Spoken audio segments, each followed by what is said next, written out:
अमूमन भक्त को चल के जाना होता है ठाकुर जी के पास, पर ठाकुर जी चल के सुनाम आ रहे हैं और ऐसे ही नहीं आ रहे कि बिना बताए आ गए।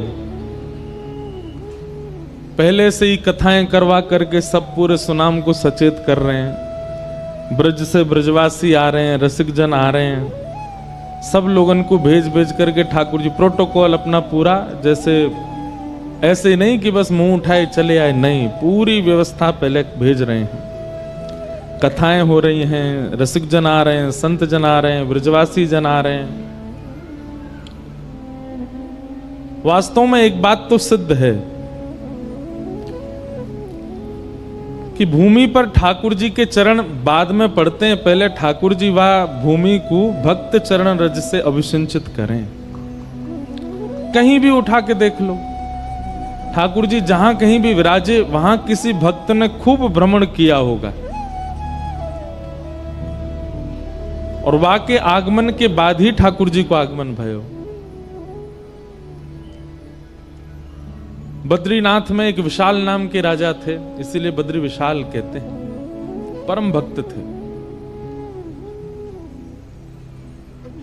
इसीलिए श्री ठाकुर जी वहां उस भूमि को चुनते हैं, प्रकट हो जाते हैं नारायण रूप में। जगन्नाथपुरी में माधवदास नाम के भक्त हुए,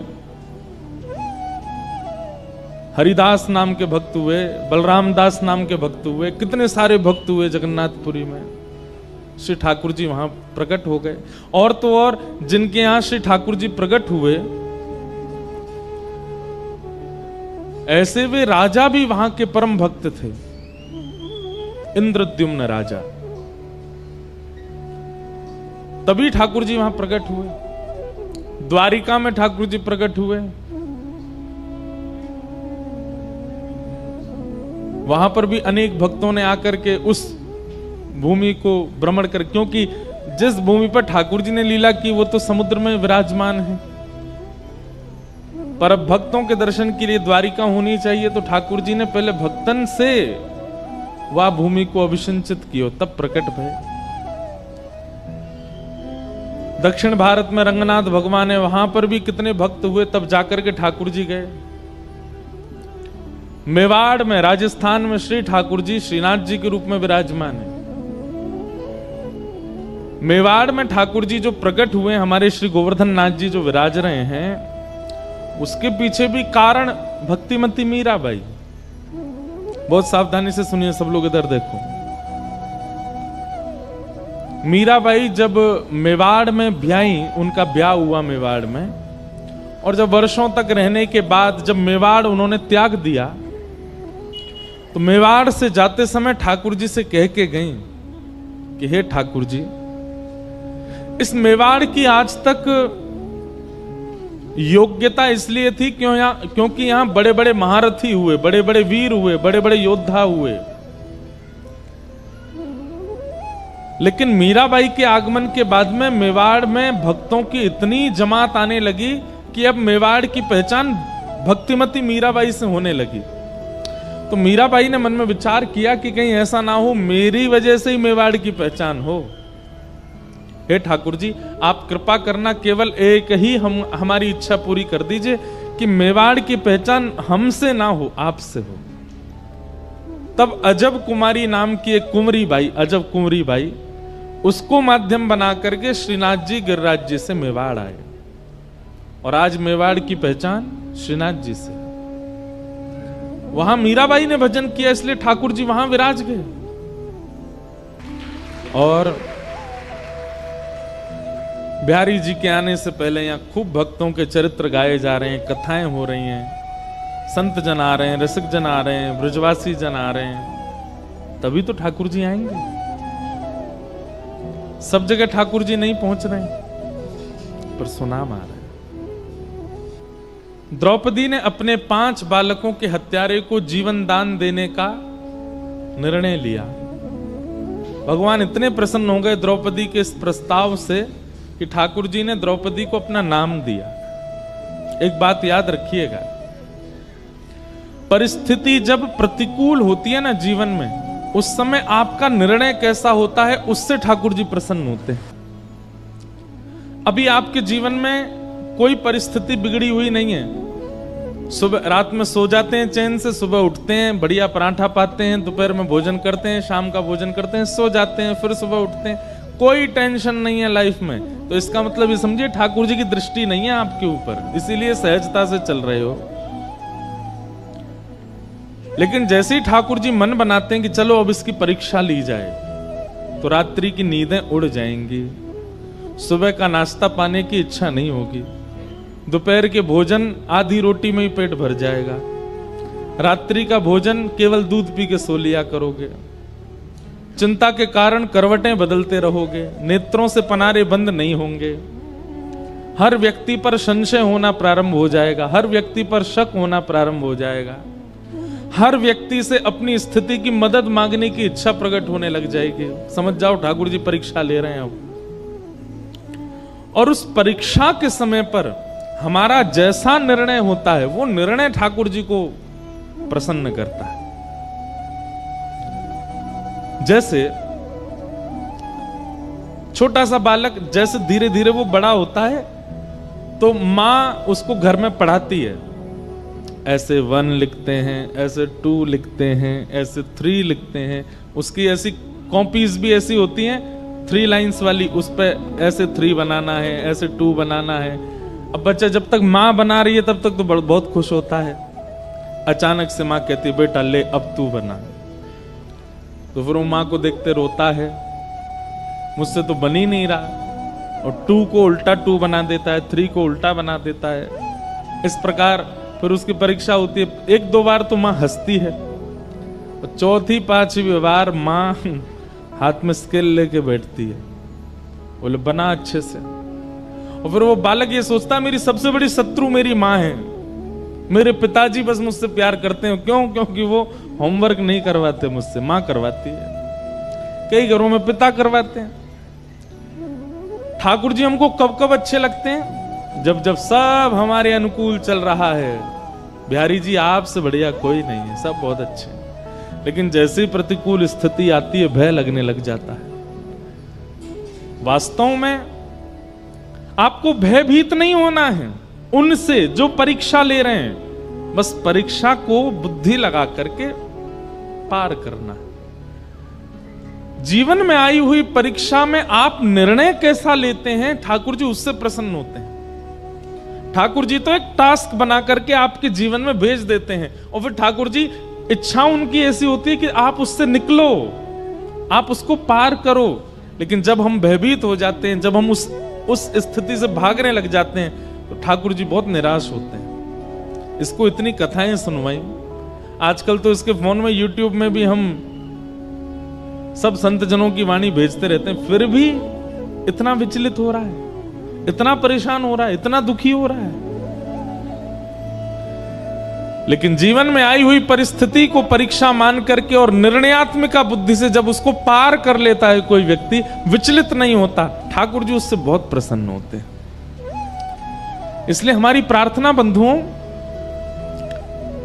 जब परीक्षा आती है, आती सबके है। मैं व्यास हूं, मेरे जीवन में नहीं आती होगी ऐसा नहीं है, सबके जीवन में आती है। पर उस परीक्षा के समय पर विश्वास मत तोड़िए ठाकुर जी पर। आप लोग, मुझे पता है कई लोगों की ऐसी ऐसी परिस्थिति होती है, कभी कभी एकांत में जब मैं सुनता हूं तो मैं खुद सोच में पड़ जाता हूं कि इस परिस्थिति से कैसे निकलेगा। लेकिन संसार में एक भी परिस्थिति ऐसी नहीं है जिससे एग्जिट पॉइंट ठाकुर जी ने ना बनाया हो, सबका है। बस आप विचलित मत हो। किसी किसी की पहेली ज्यादा बड़ी है, किसी की छोटी है, पर सब पहेली का हल है। इसलिए विचलित मत होइए, बहुत शांत हृदय से, शांत बुद्धि से अपने निर्णय लीजिए और निकल पड़िए आगे।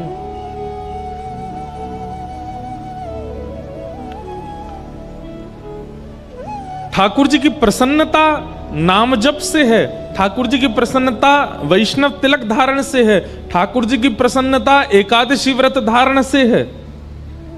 लेकिन ठाकुर जी की अति प्रसन्नता है कि जीवन में आने वाली विचलनताओं में आप धैर्य पूर्वक खड़े हो। जीवन में आने वाले उतार चढ़ाव को आप बड़ी आसानी से पार कर रहे हो। ठाकुर जी उससे अति प्रसन्न होते हैं।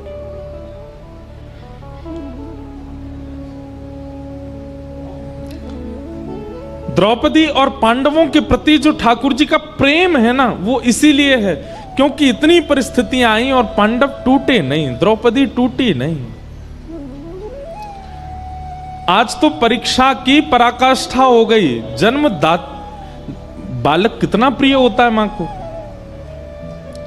बालक कभी अगर ऊधम मचाता है तो मां सबको डांट देती है, बोले इसको कुछ मत कहो, ये ऊधम करे मुझे बताओ, मैं इसको मारूं डांटू कुछ भी, और कोई इसको छुएगा नहीं। कई बार मां ऐसा बोल देती है टीचर्स को भी कि ज्यादा ऊधम मचाए तो आप इसको देख लेना, लेकिन फिर थोड़े अगर वही टीचर उसको पीट पाट दे तो फिर मां फिर लड़ने आ जाती है। बोले आपने इसको क्यों मारा? बोले इसने होमवर्क नहीं किया। तो बोले आप मुझे बताओ, आप क्यों मार रहे हो? मां कभी नहीं देख सकती कि उसके पुत्र को उसके अलावा कोई और डांटे, पर यहां द्रौपदी के 5 बालक मार दिए गए और वो हत्यारा सामने खड़ा है और द्रौपदी कहती है इसको मुक्त कर दो। द्रौपदी की बात में धर्म है, न्याय है, करुणा है, समता है। ठाकुर जी उससे प्रसन्न हो गए और भगवान ने अपना नाम द्रौपदी को प्रदान किया। अश्वत्थामा पकड़ा हुआ था। अर्जुन बोले अब क्या करें? तो आधी दाढ़ी, मूंछ और शिखा छेदन करके उसको सभा से निष्कासित कर दिया। भगवान बोले भैया अब तुम्हारा सब सुलह हो गया है, महाभारत युद्ध तुम लोग जीत गए हो, अब हस्तिनापुर की गद्दी पर बैठो, आनंद करो। अब मुझे आज्ञा दो, बहुत दिन हो गए हैं, मैं द्वारिका से बाहर हूं, अब मैं वापस द्वारिका जा रहा हूं।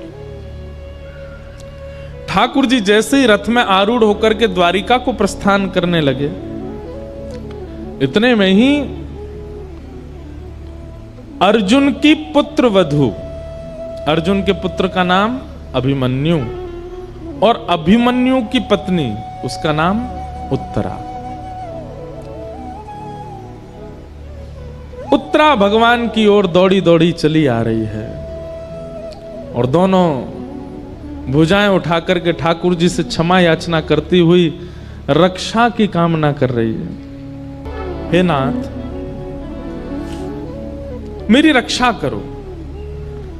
भगवान बोले अभी द्रौपदी को मुक्त किया, अब ये कौन रोने लगा? तभी देखा कि पुत्र वधू अभिमन्यु की वधू रोती हुई आ रही है। भगवान ने तुरंत कहा उत्तरा क्या बात है, क्यों रो रही हो? बोले देखिए ना, जिस अश्वत्थामा को अभी सभा में अपमानित करके बाहर निकाल दिया, उसी ने ब्रह्मास्त्र छोड़ दिया है मेरे गर्भ के बालक को मारने के लिए।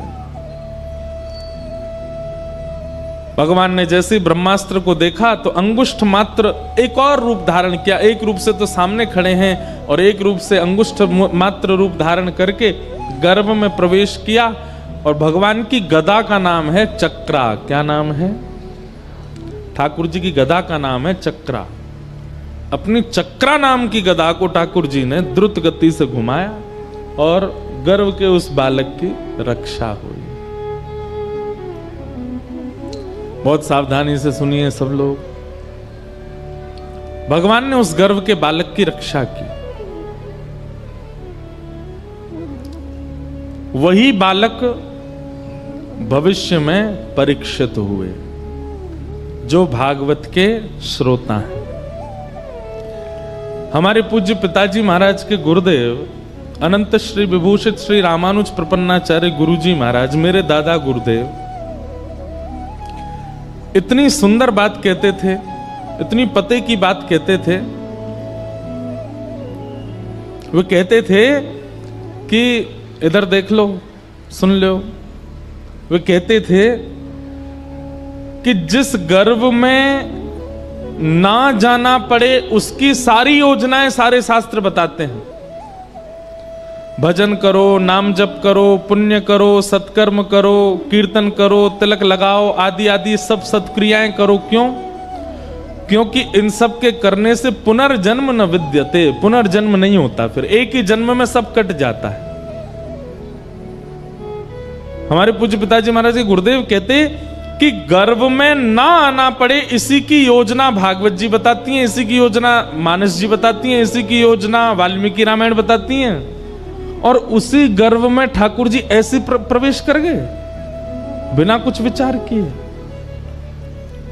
आपको पता है जब मां के गर्भ में बालक होता है, श्रीमद् भागवत के तृतीय स्कंद में कपिल विभूति संवाद में जंतु स्तुति है, वहां पर भगवान कहते हैं कि नरक से भी ज्यादा कष्टदायी होता है मातृगर्भ।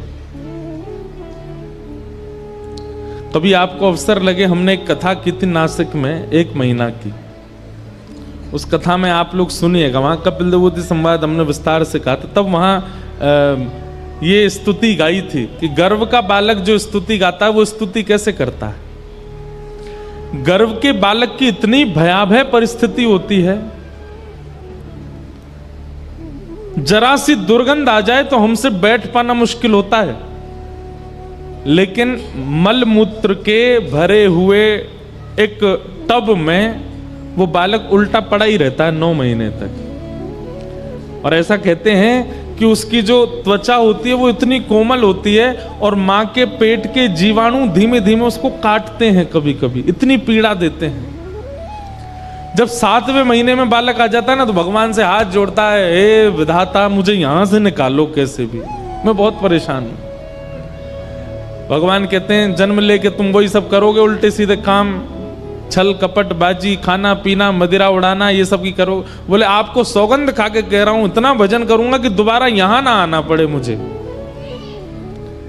लेकिन जैसे ही जन्म लेता है, पहचानना प्रारंभ करता है, ये बुआ है, ये फूफा है, ये चाचा हैं, ये चाची हैं, ये दादी हैं, ये दादा हैं, ये पत्नी है, ये बच्चे हैं। धीरे धीरे भूल जाता है ठाकुर जी को दिया हुआ वचन। बीच बीच में ठाकुर जी संदेशा भिजवाते हैं गुरुजनों के द्वारा, हाँ भाई कथा सुन लो, ये सब क्या सुनना हमको। और फिर से उसी गर्भ में जाने की पूरी योजना बना लेता है, क्रियाओं को खराब करके, स्वभाव को गंदा करके, दूसरों के साथ छल कपट करके क्या करते हैं हम, पुनर्गर्भ में आने की सारी योजना बनाते हैं। और सुनिए, कर्म के अनुसार पुनर्गर्भ मिलेगा तो कई लोगों को लगता है इसमें क्या बुराई है, ठीक है हम फिर से जन्म ले लेंगे, लेकिन कहां मिलेगा ये तो नहीं पता ना। हो सकता है मानव के गर्भ में नहीं गए, कुकर सूकर के गर्भ में गए, तो मानव तो फिर भी बहुत सदा हुआ भोजन करता है, वो लोग तो कुछ भी खा लेते हैं, और वो जो खाते हैं वो सब बालक को पीड़ा देते हैं भीतर। कई बार तो आपको विश्वास नहीं होगा, जन्म दे के जानवरों की जो माताएं होती हैं वो जन्म दे के अपने बालकों को ही खा जाती हैं। अब सोचो, कोई आना चाहता है, पुनर्जन्म लेना चाहता है, लेकिन फिर भी अपनी क्रिया नहीं सुधारता, स्वभाव नहीं सुधारता, अपने वचन नहीं सुधारता, अपने नियम नहीं सुधारता, योजना पूरी बनाता है पुनर्जन्म की। तो पूरी बात हम ये कहना चाहते हैं कि पुनर्जन्म ना लेना पड़े, उसी की योजनाएं सारी बताई गई।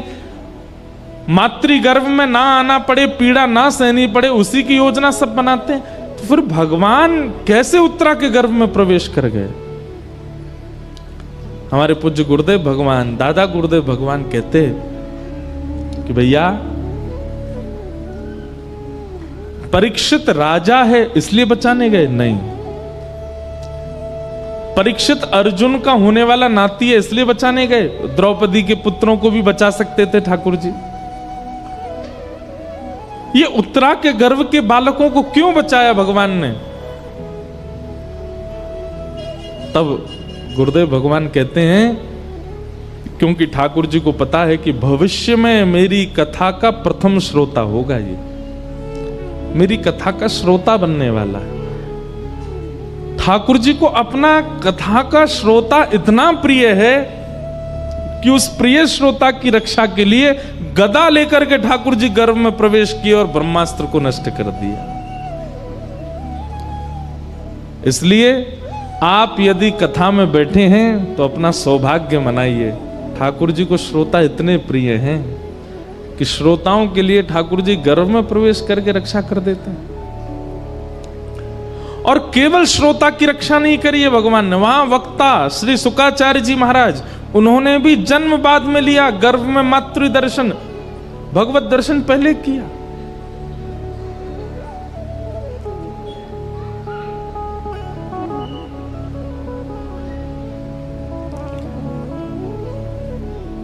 भगवान ने उत्तरा के गर्भ में प्रवेश करके उनके बालक की रक्षा की,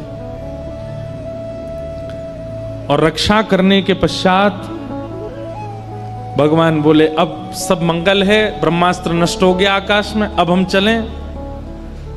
तो कुंती स्तुति गाने लगी भगवान की। कुंती ने भगवान की स्तुति गाई, भगवान कुंती की स्तुति सुन के अब द्वारिका प्रस्थान करने लगे। तो पांडवों में श्री युधिष्ठिर जी रोने लगे। भगवान ने युधिष्ठिर की ओर देखा, क्यों रो रहे हो भैया? तब युधिष्ठिर के मन में आया कि मैंने बहुत बड़ा अत्याचार कर दिया महाभारत युद्ध के द्वारा, मुझे नरक जाने से कोई नहीं बचा पाएगा। तब भगवान ने सोचा कि मेरे संग रहते हुए मेरी आज्ञा से युद्ध करने पर भी इनको संशय है अपनी गति पर। समझ रहे हैं बात को? बहुत ध्यान से सुनिए सब लोग। ठाकुर जी कह रहे हैं कि मैं साथ खड़ा था और पूरा युद्ध का नेतृत्व मैं कर रहा था, फिर भी युधिष्ठिर को संशय है अपनी गति पर। आप यदि भागवत सुनते हैं, आप यदि कथा श्रवण करते हैं, सत्संग करते हैं, रसिक जनों की वाणी सुनते हैं, और उसके बाद कभी आपको संशय होने लग जाता है अपने जीवन पर, ठाकुर जी को बहुत पीड़ा होती है, तो फिर कथा क्यों सुनते हो? रसिक जनों की वाणी क्यों सुनते हो? आपको अपने जीवन पर संशय कैसे हो सकता है? विश्वास कीजिए, ठाकुर जी के समर्पित होने के बाद में अब ये भरोसा दृढ़ होना चाहिए कि बस अब चाहे जो हो जाए हमारे ऊपर कोई दिक्कत नहीं आने वाली। जैसे अर्जुन, पूरे महाभारत युद्ध में कौरवों के हर योद्धा का एक ही टारगेट है कि अर्जुन को घेरना है। युधिष्ठिर सामने से निकल जाता है ना, तो योद्धा कहते कोई बात नहीं, इसको निकलने दो। भीम निकल जाता, निकलने दो। नकुल सहदेव अर्जुन को पकड़ो, कहां है? और अर्जुन ठाकुर जी के पीछे खड़ा है, बिल्कुल चिंता नहीं। अब आप सोचिए, 18 दिन के युद्ध में एक बाण तो लगा होगा अर्जुन को। जब इतनी बड़ी सेना का एक ही केंद्र बिंदु है, तो अर्जुन को एक बाण तो कहीं खरोंच ही आ गई होगी। कुछ नहीं हुआ अर्जुन को। क्यों? करिष्ये वचनम तव। ठाकुर जी को अपना रथ का सारथी बना करके उसने समर्पित कर दिया। मेरे जीवन की ये रथ डोर आपके हवाले, नाथ जहां ले चलो मैं तैयार हूं। और कौरवों के उस विशाल सेना के समुद्र को आकाश से जब देवता देखते थे ना, कौरवों की सेना ऐसे लगती थी जैसे कोई विशाल समुद्र में लहर उठ रही हो, और पांडवों की सेना ऐसी लगती थी जैसे 2-4 नदियां मिल गई हों। लेकिन उस विशाल कौरव सैन्य सिंधु को भगवान ने ऐसे पार करा दिया अर्जुन को, जैसे कोई छोटे से बालक को गाय के खुर का गड्ढा लंघवा देता। एक बार भी यदि जीवन में कथा का आश्रय और ठाकुर जी का आश्रय लिया है, फिर चिंतित मत होइएगा। भगवान बोले महाभारत युद्ध की पूरी योजना मेरे नेतृत्व में हो रही है। अर्जुन को चिंता नहीं है, लेकिन युधिष्ठिर रो रहा है। और क्या कह के रो रहा है कि अब मुझे नरक में भी स्थान नहीं मिलेगा, मैंने बहुत बड़ा गलत काम कर दिया, मैंने महाभारत युद्ध करके बहुत गलत कर दिया। ठाकुर जी बोले इसको विश्वास ही नहीं है मुझ पर। तब भगवान बोले अब अपने प्रति मैं कैसे विश्वास प्रकट करवाऊं कि भाई मुझ पर भरोसा कर। तब भगवान बोले कि जब मैं स्वयं किसी का विश्वास अपने प्रति प्रकट नहीं करवा पाता, तो फिर वह विश्वास कोई भक्ति प्रकट करवाता है। एक बात कहें, आपसे बुरा नहीं मानिएगा, यदि आपने कभी सत्संग नहीं किया होता, कथा नहीं सुनी होती, किसी संत का आश्रय नहीं लिया होता, किसी वक्ता की वाणी नहीं सुनी होती, और कहीं आपको सुनाम की गली में साक्षात श्री बिहारी जी प्रकट होकर दर्शन दे देते, तो आप क्या करते? भैया सुबह सुबह कोई और काम नहीं है, आ गए हो सज धज के, चलो कहां से आए हो, कौन हो, क्या नाम है आपका, काम धंधे का समय, कहां से आए हो, चलो निकलो यहां से। बिहारी जी कहेंगे वाह भाई, हमें जाने ही ना है, हम तो प्रेम ही ना है, हमें भरोसा ना आया है। ये विश्वास, ये रूप माधुरी का दर्शन, ये उनके प्रति समर्पण कौन करवाता है? कथा ही तो करवाती है, कोई भक्ति ही तो करवाता है। ठाकुर जी बोले युधिष्ठिर के चित्त में जो अविश्वास प्रकट हुआ है, इसको विश्वास में परिवर्तित करने के लिए अब कोई भक्त का आश्रय लेना पड़ेगा। तभी भगवान को याद आया कि ओहो, बाणों की सैया पर लेटे मेरी प्रतीक्षा कर रहे हैं भीष्म पितामह, चलो उनके पास। और भगवान पांडवों को लेकर के भीष्म पितामह के पास गए। भीष्म पितामह को इच्छा मृत्यु का वरदान है, इच्छा मृत्यु का वरदान। इच्छा मृत्यु का वरदान मतलब जब तक वो ना चाहें, चाहे शरीर बीच से अलग कर दिया जाए, मरेंगे नहीं। छन्नी तो बना ही दिया, रोम रोम में बाण लगा है भीष्म पितामह के, बाणों के सैया पर लेटे हैं, लेकिन प्राण नहीं गए। क्यों? उन्होंने इच्छा मृत्यु के वरदान को सार्थक किया। और क्या विचार करके सार्थक किया? कि मैं ऐसे प्राण नहीं त्यागूंगा। मेरे प्राण कब निकलेंगे? बोले शंख चक्र गदा पद्मधारी द्वारिकाधीश मेरे सामने खड़े होंगे, उनके नेत्रों में मैं निहार रहा हूंगा, उनसे दो बातें हृदय की कर लूंगा, उसके बाद मेरे प्राण निकलेंगे। अब उससे पहले चाहे मेरे शरीर को कोई बीच से काट दे, मेरे प्राण नहीं निकलेंगे। मृत्यु देवी सामने खड़ी है हाथ जोड़ करके, महाराज आपके रोम रोम में बाण लगा है, रक्त की एक बूंद नहीं बची है अंदर, अब तो मुझे आज्ञा दीजिए कि मैं आपको ले चलूं। भीष्म पितामह बोले खड़ी रहे, जब तक श्याम सुंदर नहीं आएंगे उनका दर्शन नहीं कर लूंगा, प्राण नहीं त्यागूंगा मैं एक बात कहता हूं बंधुओं कि इच्छा मृत्यु का वरदान प्रत्येक मानव को मिला हुआ है। ध्यान से सुनिएगा, इच्छा मृत्यु का वरदान प्रत्येक मानव को मिला है। लेकिन बात यहां अटक जाती है कि मानव ने कभी मृत्यु की इच्छा ही प्रकट नहीं की। कोई भी व्यक्ति मृत्यु की इच्छा प्रकट करता ही नहीं, उसको जीवन की ही इच्छा है, जीवित रहने की ही इच्छा है। सब लोग इधर देखिए, बहुत सावधानी से सुनिएगा। हमारे ब्रज के रसिक संतों ने, हमारे भारत के श्रेष्ठ ऋषियों ने अधिकतर इच्छा से ही प्राण त्यागे। मृत्यु की इच्छा बलवान नहीं है उनके आगे, हमारे आगे है। पर हमारे ब्रज के और भारत के कई ऋषियों ने अपनी इच्छा से प्राण त्यागे। कई संतों ने अपने शिष्यों को बुला करके अपनी अंतिम इच्छाएं बता दी।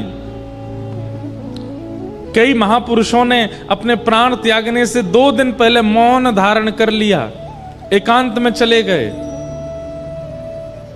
कई भारत के संतों ने पूरे नगर से और समाज से एकांत ले लिया और एकांत में जाकर के प्राण त्यागे। ऐसी ही इच्छा मृत्यु का वरदान हम सबको मिला है, पर हमने कभी इच्छा की नहीं।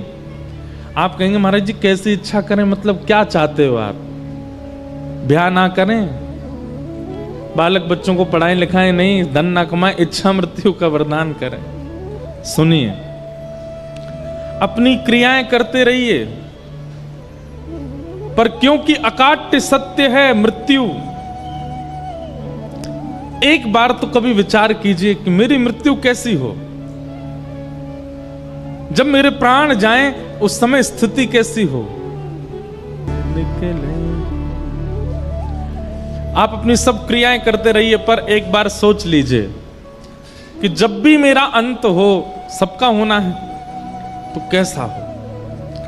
और अभी कम अवस्था में ही विचार कर लोगे और नित्य विचार करते रहोगे, नित्य विचार करते रहोगे, तो फिर ठाकुर जी योजना बनाएंगे, आपका अंतिम समय वैसे ही जाएगा जैसा आपने विचार किया। पर हमने कभी विचार किया ही नहीं कि हमारा अंतिम काल कैसे जाए। इसीलिए अधिकतर या तो हॉस्पिटलों में जाता है, या तो दवाइयों के बीच में जाता है, वेंटिलेटर पे जाता है, कहीं भी चले जाते हैं। इस प्रकार से प्राण जाएं, उससे अच्छा तो विचार कर लो। इच्छा मृत्यु। हम सुनाम से वृंदावन जाएं, राधा रमण, राधा वल्लभ बिहारी जी सब जगह दर्शन करें, और सब जगह दर्शन करने के बाद में और फिर श्री राधा वल्लभ लाल जी की प्रसादी पावें। वहीं पर एक रसिक महापुरुष की कथा चल रही हो, उनकी कथा श्रवण कर लें, वृंदावन की परिक्रमा करें, ब्रजरज माथे से लगावें, खूब हरिनाम संकीर्तन करते हुए नृत्य करें। सायंकाल का समय हो जाए, सूर्यास्त हो रहा हो, लोग दीपदान कर रहे हैं यमुना जी में, और हम श्री यमुना जी के तट पर बैठे हैं, रज में सुख आसन में बैठे हैं, नेत्र बंद हो जाएं, और तभी श्री प्रियालाल जी के सुंदर अंग की सुगंध नाक में आने लगे। नेत्र खोल करके देखें तो सामने श्याम वर्ण की श्री यमुना जी में से दिव्य ठाकुर जी का स्वरूप प्रकट हो जाए। श्री प्रिया प्रियतम युगल सरकार का नित्य दर्शन एक क्षण के लिए, एक झलक बस हमको दिखे, और उसी समय श्री धाम में ही हमारे प्राण चले जाए। ऐसा विचार कर लिया। हम कथा सुन रहे हो, आदि आदि जैसा आपको प्रिय लगे। लोग इतने ज्यादा खतरनाक हैं संसार के। एक बार मैं ये बात बोल रहा था कथा में, तो एक बालक आया अगले दिन मेरे पास। बालक नहीं था 25-26 साल का। मैंने क्या बात है भाई, सब लोग अपने अपने भाव बताते हैं। बोले महाराज जी कल आप कह रहे थे इच्छा मृत्यु का वरदान। मैंने हाँ। बोले मैंने भी सोचा, कल रात भर सोचा मेरी इच्छा मृत्यु कैसी हो। मैंने कैसी हो भाई? बोले महाराज जी दुबई में मेरा बहुत बड़ा बंगला बन जाए, करोड़ों की मुझ पर 5-6 गाड़ियां हों, और भगवत कृपा से मेरे 2-3 ब्याह हो जाए। मैंने कहा वाह भाई। मैंने कहा और? बोले मेरी मनचाही वस्तु जो मैं पाना चाहता हूं उसको मैं खा लूं, खा करके मेरा पेट भरा हो, गाड़ियों की इच्छा, घर की इच्छा, धन की इच्छा, पत्नी की इच्छा, बच्चों की इच्छा सब पूरी करके खूब प्रसाद पा करके यहां तक अपना पेट भरूं, और महाराज सभी मेरे प्राण निकल जाएं। मैंने कि भाग जा, दिखना नहीं मुझको। लोग इतने खतरनाक हैं कि वो संसार के विषयों को सोच के भी प्राण त्यागने में राजी हैं। नरक ही मिलेगा अगर ऐसा कुछ सोचा तो, क्योंकि इच्छा मृत्यु निश्चित है। ये बात हम व्यास मंच से बैठ के कह रहे हैं।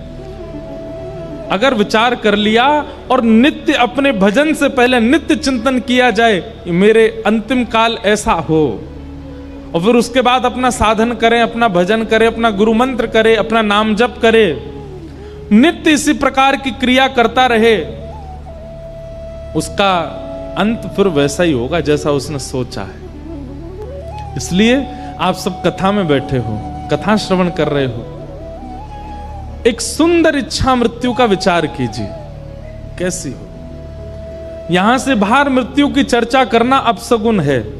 पंडाल से बाहर मृत्यु की बात करो तो लोग बात कहते हैं भाई ऐसी गलत बात नहीं करते, पर यहां मृत्यु की बात करना ही सगुन है।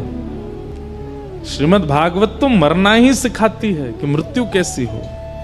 हम तो भीष्म पितामह को अपना आइडल मानते हैं। कितनी भी पीड़ा आई हो, कितने भी संकट आए हो, लेकिन उन्होंने अपनी इच्छा मृत्यु को बरकरार रखा।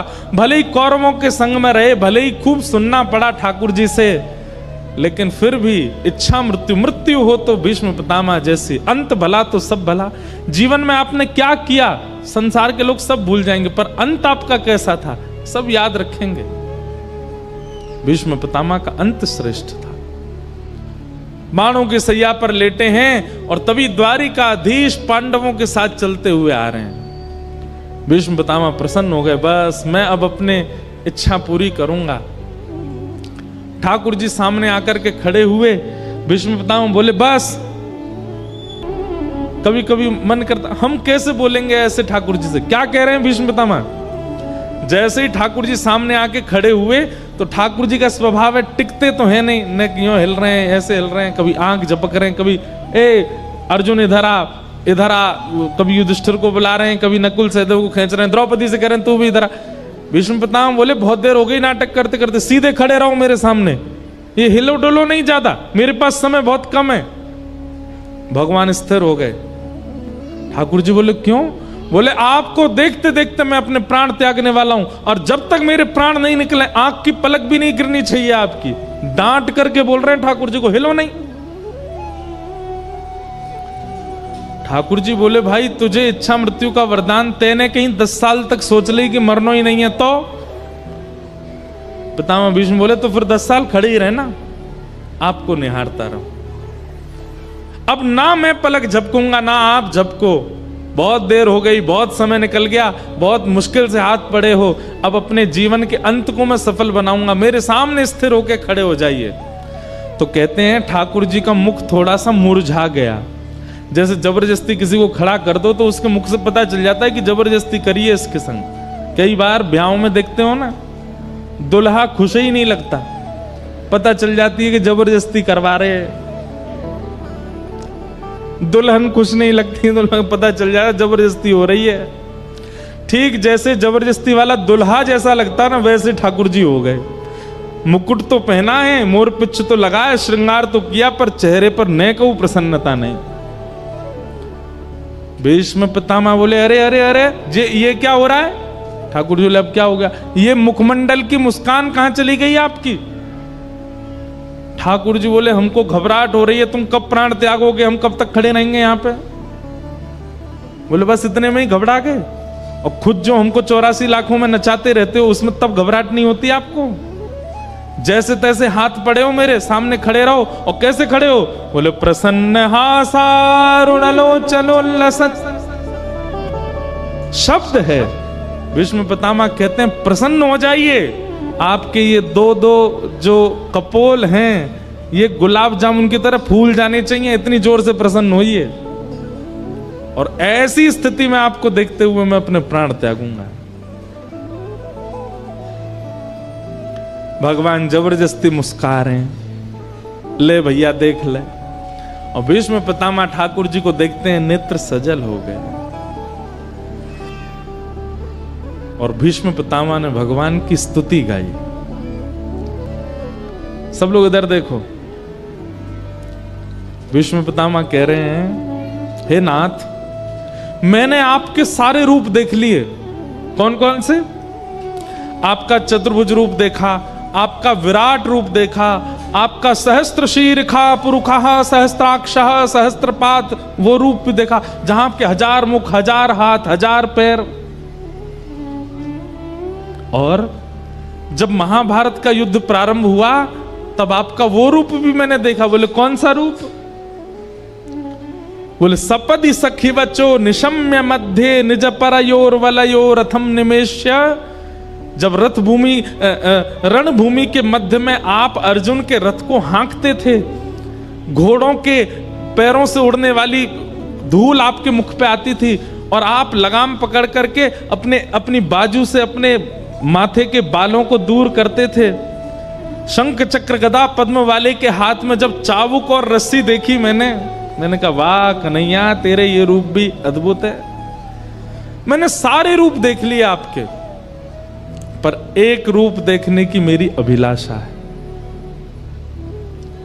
भीष्म पितामह बोले, भगवान बोले कौन सा रूप? तब यहां पर कितना सुंदर शब्द है। बोले ललित गति विलास बल गुहास। आप जब ललित गति से चलते हो, ललित गति कैसी है? एक पैर यहां रखते हैं तो दूसरा पैर उसके सामने नहीं रखते, थोड़ा तिरछा रखते हैं। जैसे बांके बिहारी खड़े हैं, ये चलते भी ऐसे ही हैं। ऐसे पांव यहां, पांव, कमर भी मटकेगी, पैरों मटकेंगे, सिर भी मटकेगो, सुंदर केश भी झूमेंगे, सुंदर मुकुट पे पाग पे लगी भाई जो लटकन है वो भी हिलेगी। ललित गति विलास वल गुहास। आप जब ललित गति से विलास करते हुए चलते हो, कभी मधुमंगल के कंधे पर हाथ रख के हंसते हो, कभी श्रीदामा को गले में लेकर के हंसते हो, कभी तन सुखा पर अपना पूरा भार धर देते हो। आपकी जो वो वृंदावन की ललित गति है ना नाथ, मुझे उसका दर्शन करना। और ललित गति विलास बल गुहास प्रणय निरीक्षण कल्पितो रुमान कृतमनुकृतवत्य उन्मदांध। जैसे ब्रज की गोपियां वो आपको भिन्न भिन्न रूप बना देती हैं। कैसे? कोई गोपी कहती है लाला तैने मेरे घर को माखन खाया और चल मैं तो पकड़ के ले चलूं यशोदा के पास, तो आप उसके चरणों में गिर जाते हो, अरे भाभी तू जो कहेगी सो करूंगो, लेकिन मैया के पास मत ले चल। तो वो गोपी कहती है अच्छा जो कहूंगी सो करोगे? बोले हाँ बैठो मेरे सामने। आप उसके सामने थर थर कांपते हुए बैठ जाते हो, कहा करनो है? तो चल लाला एक काम कर। बोले का? रसोई घर में जा रोटी लेके आ और रोटी पर एक मक्खन धर के ला। अरे भाभी तू तो बड़ी अच्छी है, मुंह भोजन करावेगी? बोले ना लेके आ, लाके मुंह खवा। और नन्हे से गोपाल जी को सामने खड़ा करके गोपी कहती है अब लाला चल प्रेम से अपने हाथन से मुंह पवा दे। और छोटे छोटे ठाकुर जी टूक तोड़ के गोपी को पवा रहे। गोपी के नेत्र सजल होते हैं। एक बार पा करके फिर ठाकुर जी के चरण लिपट जाती है और ठाकुर जी को गोद में बैठा के फिर अपने हाथ से पवाती है। ताही अहीर की छो हरिया छचिया भरी छाछ पे नाच नचायो, रसखान कहते हैं। कोई गोपी ठाकुर जी को पकड़ लेती है और लाला को कमरा में बंद कर देती। ठाकुर जी कहें मुंह छोड़ दे। बोले ऐसे ना छोड़ूंगी। बोले कैसे छोड़ेगी? बोले पहले बंदर की तरह नकल करके दिखा। ठाकुर जी कहें जो कोई बात है? बोले हम बे बात है, पहले बंदर की तरह कर। कोई गोपी पकड़ के कहती लाला मेरे संग नृत्य कर। भीष्म पितामह कहते हैं बोले नाथ हस्तिनापुर का बनने में सुख नहीं है, द्वारिका का बनने में सुख नहीं है, मथुरा का बनने में सुख नहीं है, क्योंकि वहां आपकी चलती है। हमें तो ब्रजवासी बना दो जहां हम कहें और आप नाचो, हम कहें और आप चलो। कृत मनु कृतवत्य उन्मदांध प्रकृति मगन किलयस्य गोपवध्व। वो ललित गति का मुझे दर्शन करना है। हमारे अष्ट साहब के सखा गाते हैं हे नाथ मुझ पर कृपा कर दीजिए, मेरे इस अंतिम काल में आपने दर्शन दिया मुझको, इससे मैं बहुत प्रसन्न हूं। पर मैं जाते जाते आपसे मांगना चाहता हूं कि अगला जन्म मुझे वैकुंठ में मत भेजना, स्वर्ग में मत भेजना, अन्य किसी लोक में मत भेजना, मुझे ब्रज वृंदावन में भेज देना, ताकि मैं आपकी ललित गति की चाल देख सकूं। एक गोपी बनकर के मैं भी मक्खन जमाऊं, मैं भी दही बिलो करके मक्खन निकारूं। भीष्म पितामह कह रहे हैं, और मैं भी अपने छीका पे मक्खन धरते भय सोचूं कि या छीका को एक नीचो कर दूं, ताकि कन्हैया आवे तो वह को चोरी करवे में दिक्कत नहीं हो, मुझको वो गोपी बना दो। ठाकुर जी भीष्म पितामह से बहुत प्रसन्न हो गए।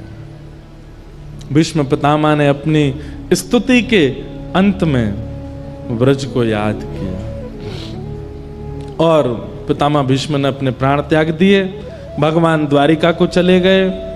यहां पर परीक्षित का जन्म हुआ। धीरे धीरे परीक्षित बड़े हुए। अर्जुन ने एक बार आकर के संदेश सुनाया कि द्वारिकाधीश लीला पूरी करके चले गए। परीक्षित को राज्य गद्दी पर बिठा करके पांचों पांडव स्वर्गारोहण को चले गए। परीक्षित की आयु ज्यादा बड़ी नहीं, छोटे से थे। ब्राह्मणों के नेतृत्व में बहुत कम अवस्था में 6-7 वर्ष की अवस्था में परीक्षित राजा बन गए। बताओ, एक छत्र सम्राट बन गए। लेकिन ब्राह्मणों के निर्देश में राजपाट संभालने लगे। धीरे धीरे बड़े हुए, उनका विवाह हुआ, जन्मेजय आदि पुत्र हुए। एक दिन परीक्षित को कलयुग मिला। बैल के पैर काट रहा था काला काला व्यक्ति। परीक्षित ने उसको मारने का प्रयास किया तो चरणों में गिर गया और कहा महाराज मुझे मत मारिए, मैं ब्रह्मा के द्वारा बनाया गया हूं। परीक्षित बोले कौन हो तुम? बोले सतयुग के बाद त्रेता आता है, त्रेता के बाद द्वापर, और द्वापर के बाद मेरी आगमन होता है कलयुग। मैं कलयुग हूं। कलयुग नाम सुनते ही परीक्षित घबरा गए। बोले तुम कैसे आए? बोले जैसे ही भगवान धराधाम छोड़ करके गए मेरा आगमन हो गया। परीक्षित ने कहा कि मेरा राज्य छोड़ के जाना पड़ेगा। कलयुग ने कहा मैं नहीं जा सकता, ये युग व्यतिक्रम है, आप कृपा करके मुझे कुछ स्थान दे दीजिए, मैं वहीं रहूंगा। तो द्यूतम पानम स्त्रिय सूना यत्रा धर्मश्चतुर्विदः पुनश्च याचमानाय जात रूप मदात प्रभो। ये 2 श्लोकों में 5 स्थान हैं कलयुग के। जुआ, मदिरापान, परस्त्रीगमन, हिंसा और अनीति से कमाया गया धन। इन 5 स्थानों पर कलयुग निवास करता है। अब इनका विस्तार अगर मैं करूं तो इन 5 का विस्तार बहुत बृहद हो जाएगा। जुआ, जुआ का मतलब खेल में खेलने वाला जुआ ही नहीं होता। जुआ का मतलब धन का असद प्रयोग कहीं भी आप करते हो, वो सब जुआ है। पानम, अपनी जिह्वा पर किसी भी ऐसे पदार्थ को आप धारण करते हो जिससे आपका दिमाग अनकॉन्शियस हो जाता है, नशा होने लगता है, वो सब पानम की दृष्टि में आता है। तीसरा है परिस्त्री गमन। एक पत्नी व्रत धारण करके रहना है। पत्नी होने के पश्चात किसी के प्रति कुदृष्टि होना ये पाप है। पति होने के पश्चात किसी अन्य पुरुष के प्रति भाव होना ये पाप है। द्यूतम पानम स्त्रिय, और चौथा स्थान बताया सूना, यानी कि हिंसा, जबरदस्ती। कोई बात इतनी बड़ी नहीं है फिर भी लड़ाई करनी है। उसने मुझसे ऐसा बोला क्यों, उसने ऐसा किया क्यों, इसका मुंह फोड़ूंगा मैं। ये जबरदस्ती के कलेश करने की जिनकी बहुत मनस्थिति होती है उनको, वो भी कलयुगी हैं। जैसे पता चल जाए, ए सुन, पता है कल तेरे बारे में ऐसे ऐसे कह रहे थे। क्या कह रहे थे? बोले वो नहीं याद मुझे क्या कह रहे थे, बस कह रहे थे। बस पूरी रात सोया नहीं, दिन भर सोया नहीं, उन लोगों के बीच में पहुंच गया, लड़ने लगा, उनको ब्लॉक मार दिया सब जगह से। ले बेटा, इस प्रकार की मनस्थिति वाले लोग ये कलयुगी हैं। हिंसा में उनकी बड़ी रुचि होती है, लड़ने झगड़ने में बिल्कुल पीछे नहीं रहते। और अंतिम कलयुगी लोगों का लक्षण क्या है? बिना मेहनत के धन कैसे मिल जाए, इसकी विचारधारा में जो लगे रहते हैं। अनीति से कमाया गया धन। ये 5 स्थान कलयुग को प्रदान किए। राजा परीक्षित ने एक संत का अपमान कर दिया, जिसके कारण उनके मस्तिष्क में कलयुग प्रविष्ट हो गया। और संत के पुत्र शमिक ने 7 दिन में मरने का श्राप दिया। मैं सूक्ष्म में कह रहा हूं क्योंकि प्रसंग अभी बहुत हैं, सबको प्रणाम करना है। आप सब लोग तैयार होके बैठे हैं, पीले पीले बने आए हो। ठाकुर जी को नंदोत्सव होना है, इसलिए बस क्रम पूरा कर रहे हैं। परीक्षित जी महाराज को 7 दिन में मरने का श्राप लगा, पर वो विचलित नहीं हुए। जैसे ही उन्हें पता चला कि मुझे 7 दिन में मरने का श्राप लगा है, तुरंत अपना मुकुट उतार दिया, अपने पुत्र को बुला करके उसको पहना दिया और कहा, बेटा अब तुम राज शासन संभालो। पत्नी को बुला के कहा, बिल्कुल विचलित मत होना, मैं सौभाग्यशाली हूं। संसार का कोई व्यक्ति जानता ही नहीं है कि उसकी मृत्यु कब होगी, अगले क्षण भी हो सकती है, पर मैं ये जानता हूं कि 7 दिन से पहले मेरी मृत्यु नहीं होगी, 7वें दिन ही होगी। इसलिए मैं अपना कल्याण कर सकता हूं। मतलब जीवन में होने वाली स्थिति को नकारात्मक वे में ना सोच करके उसमें कोई सकारात्मक बुद्धि रखता है, ये एक वैष्णव का लक्षण है। कोई काम जिसके लिए आप वर्षों से लगे थे, अंत में आकर के वो नहीं बना। संसारी व्यक्ति तो टूट जाएगा, लेकिन वैष्णव वो टूटेगा नहीं, वो उसके प्रति भी कुछ सकारात्मक भाव रखेगा। शायद ये काम बन जाता, बनने के बाद में कुछ बहुत बड़ी घटना हो जाती, इसलिए ठाकुर जी ने बनने ही नहीं दिया। ऐसी विचारधारा।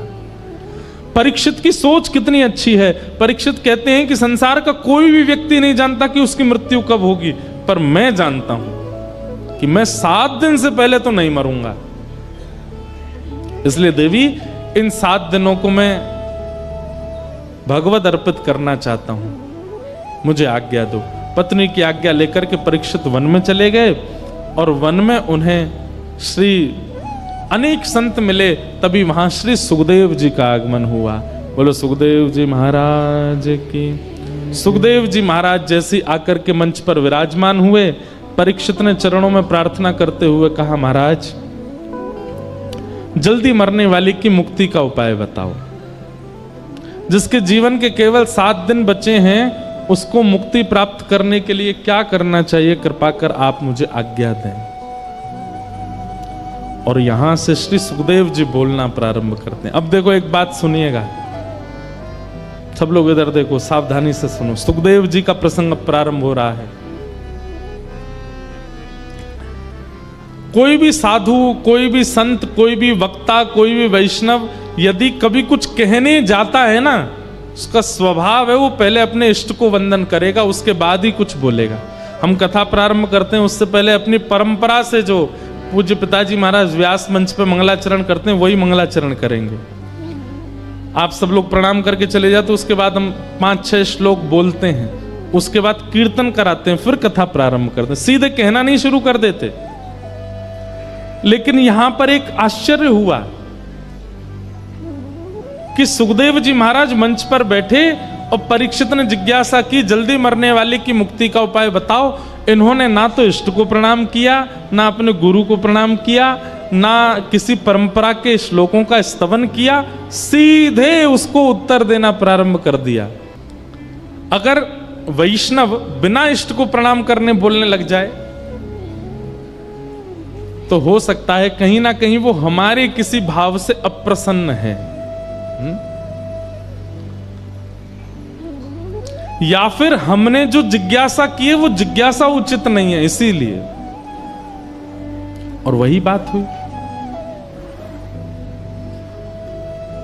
सुखदेव जी महाराज कहते हैं, बोले राजन, तुमने जो ये प्रश्न किया है ना, जल्दी मरने वाले की मुक्ति का उपाय क्या है, अगर तुमने लोक हित के लिए यह प्रश्न किया है, संसार के लिए यह प्रश्न किया है कि संसार के जो लोग जल्दी मरने वाले हैं वो अपनी मुक्ति कैसे प्राप्त करें, तो तुम्हारा प्रश्न अच्छा है। लेकिन अगर यह प्रश्न कहीं तुमने अपने लिए किया है तो यह उचित नहीं है। परीक्षित बोले, मतलब 7 दिन में मेरी मृत्यु होनी, मैं अपने लिए ही तो पूछूंगा। मैंने संसार के लिए पूछा हो तो यह प्रश्न अच्छा है, अपने लिए अगर पूछ रहा हूं तो गलत है। इस बात का क्या मतलब हुआ?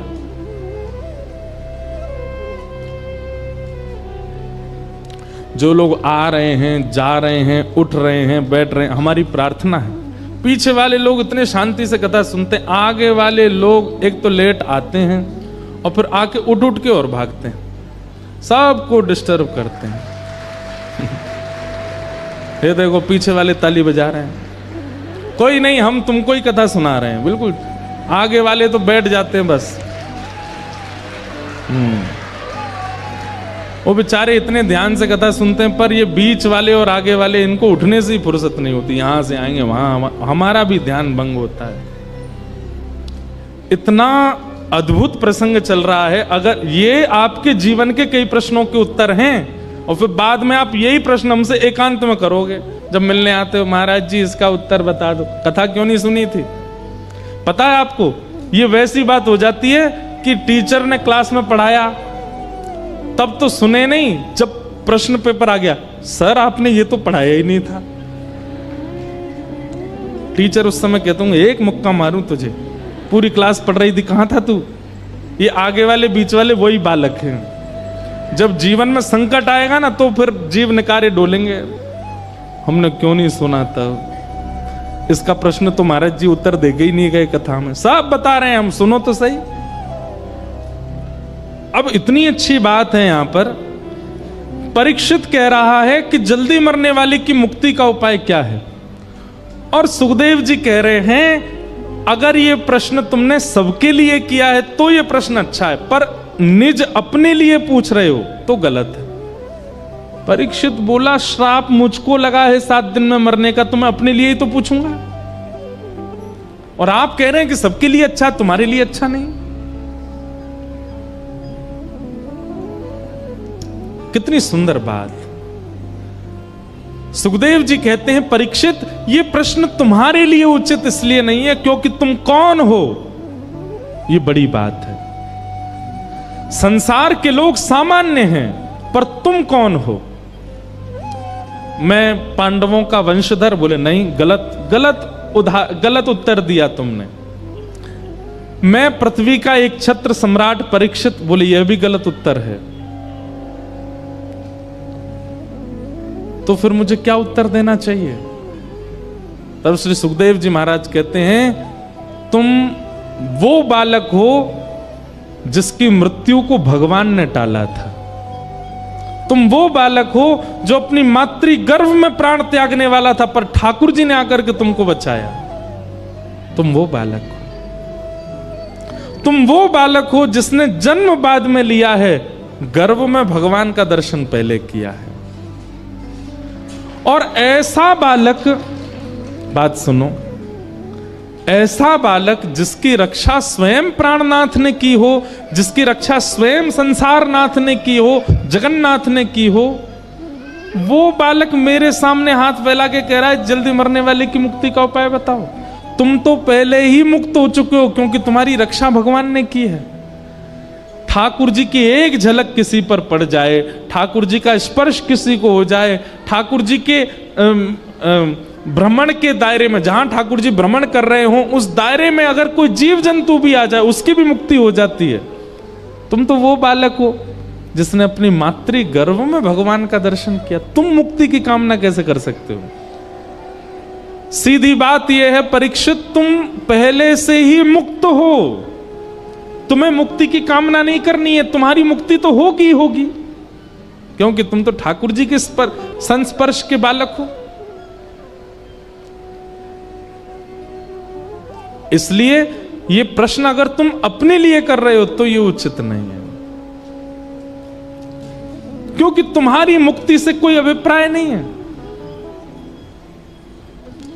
शुक्राचार्य जी महाराज कहते हैं, भगवान ने मां के गर्भ में प्रवेश करके तुमको केवल इसलिए बचाया कि एक दिन तुम मुक्ति मांगो। वही मुक्ति जो पूतना को भी मिली है, वही मुक्ति जो शूर्पणखा को भी मिली है, वही मुक्ति जो कुंभकर्ण को भी मिली है, वही मुक्ति जो रावण को भी मिली है, वही मुक्ति जो कंस को भी मिली है, वही मुक्ति जो अघासुर, बकासुर, धेनुकासुर, सारे असुरों को यह मुक्ति मिल चुकी है, वही मुक्ति परीक्षित भी मांग रहा है। तो फिर भगवान ने तुम्हारी मां के गर्भ में तुमको बचाया क्यों? ठाकुर जी को कोई उम्मीद है तुमसे, इसलिए। एक बात बताएं बंधुओं, लगभग संसार का हर व्यक्ति अपने जीवन में एक बार तो ऐसी स्थिति से निकल के आता है जहां वो मृत्यु के बिल्कुल किनारे पे खड़ा था और वो बच जाता है। बस कैसे कृपा हो जाती है, क्या होता है, इसका मतलब क्या है? ठाकुर जी एक मौका, अवसर तो सबको देते हैं। हम सब परीक्षित हैं, हम सबको ठाकुर जी कभी ना कभी जरूर बचाते हैं, लेकिन उसके बाद भी हम संभलते नहीं, फिर भी संसार की क्रिया और फिर अंत में मुक्ति की कामना करते हैं। हम सबको श्री सुखदेव जी महाराज कह रहे हैं, तुम्हारी रक्षा भगवान ने क्यों की थी उस दिन? इसीलिए कि तुम एक दिन मुक्ति मांगो। मान लीजिए आप नाम जापक हो, मैं कथाकार हूं, हम दोनों को ही मुक्ति मिल जाए और हम दोनों हाथ पकड़ करके गए वैकुंठ, और हम बड़े प्रसन्न, भाई सुनाम से अकेले तुम और मैं दोनों जा रहे हैं वैकुंठ। वैकुंठ में जैसे हम पहुंचे, बोले हमको तो मुक्ति मिली, हमको तो मुक्ति मिली। वैकुंठ के द्वार खुले, भीतर प्रवेश किए, बहुत ऐसा लग रहा था हम कितने इंपॉर्टेंट हैं। और जैसे ही भीतर गए तो हमको कहां बैठा दिया गया, लीजिए आप यहां बैठ जाओ। हम जाके बैठ गए, हमने देखी हाँ भाई लंबी लाइन है, यहां पे देखें तुझे और किस किस को मुक्ति मिली है। अरे ये तो अमृतसर वाले भाई साहब हैं, इनको भी मुक्ति मिली है। अरे ये तो हिसार वाले भैया, इनको भी मिल गई है। तभी क्या देखा, थोड़ी दूर पर ये 10 मुंह वाला कौन बैठा, बोले रावण है, इसको भी मिली है। हमने इतना नाम जप किया, हमने इतनी कथाएं सुनी, इतनी परिक्रमा करी, परिक्रमा कर करके गिरिराज जी की छोटे है गए हम, तब जाकर के हमको मुक्ति मिली। और ये राक्षस अपने 10 मुंह से गाली देता था, इसको भी मुक्ति दे दी ठाकुर जी ने। तब फिर आपको लगेगा हम में इसमें अंतर क्या है? फिर जो भजन करके हमको मिला, वो द्वेष करके इसको भी तो मिला है। क्योंकि गोस्वामी जी कहते हैं भाव कुभाव अनख आलसहु नाम जपत मंगल दिश दशहु। भाव से कुभाव से कैसे भी ठाकुर जी को स्मरण करते हो, मंगल तुम्हारा होगा। मुक्ति की कामना नहीं। परीक्षित, मुक्ति तो तुमको मिली हुई है,